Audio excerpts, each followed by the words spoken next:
लखनऊ में मोमिन अंसार सभा ने प्रेस कॉन्फ्रेंस करते हुए पत्रकारों से रूबरू होते हुए बताया कि मुसलमानों को एकजुट होना चाहिए। मोमिन अंसार ने वक्फ बिल को मुसलमान विरोधी बताया है। हम सभी सुप्रीम कोर्ट का दरवाजा खटखटाएंगे। इस मौके पर मोहम्मद असलम अंसारी अध्यक्ष मोमिन अंसार सभा में मौजूद रहे। मैं मोहम्मद अकरम अंसारी, राष्ट्रीय अध्यक्ष मोमिन अंसार सभा।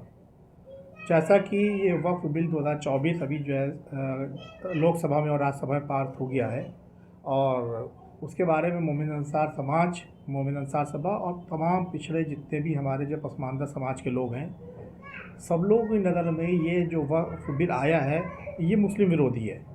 ये हम लोगों के लिए विरोध की है, इसका हम समर्थन नहीं करते हैं, इसकी हम लोग मुखालफत करते हैं। इस तरह का नहीं पास करें। ज़रूर ये बात सही है कि वक्फ की जो बिल आने से पहले जो वक्फ की जो प्रावधान थे उसमें सब कुछ था, यानी वक्फ की बहुत सी ज़्यादा खुदबुद भी हो रही हैं या बहुत से लोगों को, अंसारी समाज के लोगों को या पसमानदा समाज के लोगों को कभी उसके अंदर आने का मौका भी नहीं दिया गया है, उनको वो चीज़ें नहीं मिल रही थी।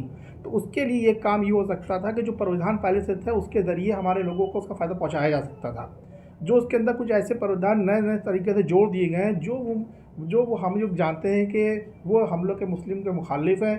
अब ख़ास करके मोमिन अंसार समाज, पसमानदा समाज और मोमिन अंसार सभा उसको सही नहीं मानती है, उसकी मुखालफत करती है।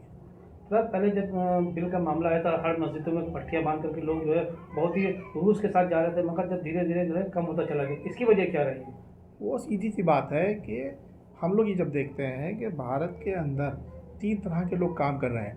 दीनी संगठन काम कर रहे हैं, समाजी संगठन काम कर रहे हैं और राजनीतिक तौर पर जो राजनीतिक पार्टियाँ काम कर रही हैं।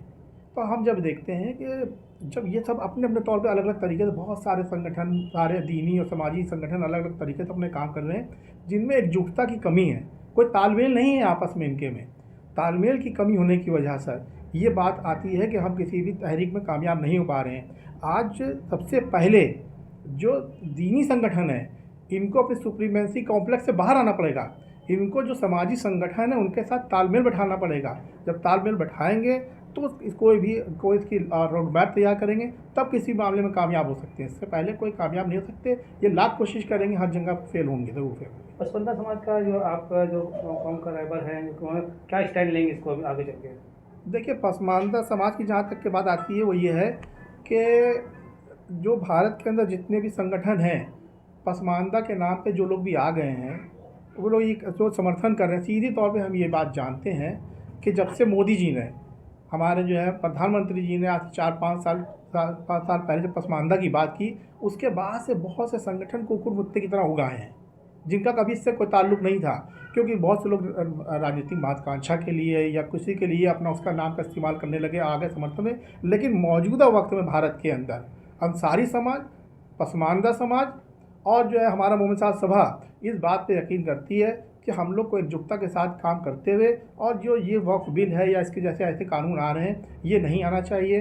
और जो जहाँ की वक्फ में जो कमियां थी, ज़रूर कमियां हैं, जिनको सही तरीके से जिनका हक नहीं मिल रहा था, जो पहले से प्रावधान थे वक्फ के अंदर, उनको मजबूती से लागू करा दिया जाता तो ज़रूर इस बात का ये था कि हम लोग इसके अंदर जो है सबको अधिकार भी मिल जाता। और ये महत्वाकांक्षा की कमी है। आज राजनीतिक दलों को देख लीजिए आप, आज राजनीतिक दल जो इसका वक्फ बिल का विरोध कर रहे हैं, कल आने वाले वक्त में जब जो है मान लीजिए जब इसको मान लिया भी जाता है, अभी हम लोगों ने क्या पीछे देखा नहीं, आर्टिकल 341 है, मुसलमानों का, पसमानदा मुसलमान, पिछड़े मुसलमानों का आरक्षण का मामला है। इतने सालों से सरकारें थी, किसी ने अभी उसके खिलाफ आवाज़ क्यों नहीं उठाई? तब वो देखते हैं मेरा हिंदू वोट चला जाएगा तो हम मुस्लिमों के लिए आवाज़ क्यों उठाएंगे? तो इस तरह की सब बातें आ जाती हैं। इसके ऊपर हम लोगों को खास ध्यान देने की ज़रूरत है। राज्यसभा हो चाहे लोकसभा हो, दोनों जगह पास हो गया है। अब क्या लगता है कि सुप्रीम कोर्ट आप लोग जाएंगे? सुप्रीम कोर्ट के मसले में जो लोग भी गए हैं या सुप्रीम कोर्ट, देखिए हम लोग तो पहले संवैधानिक हैं, संवैधानिक बात को पूरा विश्वास रखते हैं, उसी पे चलते हैं। सुप्रीम कोर्ट के इस आस के साथ गए कि हमें कामयाबी मिलेगी, लेकिन ज़रूर हमें नज़र रखना चाहिए कि बाबरी मस्जिद के मामले में हमारे साथ क्या हुआ है। ज़रूर हमको इस पर नज़र रखना चाहिए। और लेकिन वहीं पर फिर हम बात आती है घूम फिर के कि जहाँ पे हिंदुस्तान के जो संगठन काम कर रहे हैं, जो हमारे संगठन, सामाजिक संगठन है, दीनी संगठन जो हैं, शाहबानो केस याद होगा आप सबको। शाहबानो केस में क्या हुआ था? जब उस वक्त यही हुआ था कि दीनी संगठन और सामाजिक संगठनों में ज़बरदस्त तालमेल हुआ था और उसमें कामयाबी मिली थी।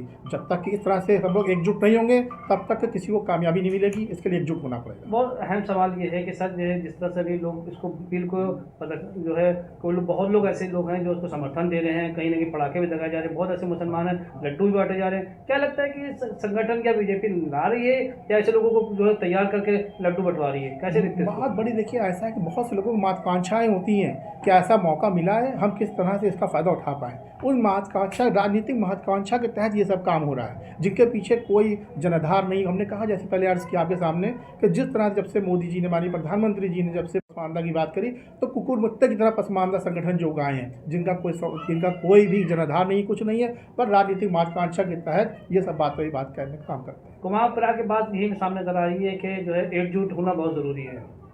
एकजुट जब तक के सुप्रीमेसी कॉम्प्लेक्स जो इनके में दीनी संगठनों में है वो ख़त्म नहीं होगा, जब तक कामयाबी नहीं है, सुप्रीमेसी कॉम्प्लेक्स अपना ख़त्म करके दीनी संगठनों को सामाजिक संगठनों से तालमेल करना पड़ेगा। जिस दिन ये कर लेंगे, एक मजबूत शीशे की पिलाई हुई दीवार बन जाएंगे और एक रोड मैप तैयार होगा जिससे तमाम हुकूक एकजुट अपना हासिल कर सकेंगे। आपका संगठन कहेगा क्या गवर्नर साहब से या किसी से अपील करेगा किसी चीज़ को लेकर के? हमने बहुत पहले से भी कहते आ रहे हैं और आज भी आपके माध्यम से भी एक बार फिर ये कहते हैं कि नए प्रावधान जो लागू किए जा रहे हैं, वो जो लाए जा रहे हैं, उसको रोका जाए, उसको ना लाया जाए। जो पुराने प्रावधान वक्त में हैं उसी को उसकी मजबूती से लागू करा दी जाए ताकि सबको हुकूक मिल जाए। अंसारी समाज को, पसमानदा समाज को, पिछड़े समाज को, मुस्लिम मुसलमानों को, सबको उसका हुकूक मिले। इसकी जो है इसकी भागीदारी तय करना चाहिए और इस पर आगे काम करना चाहिए।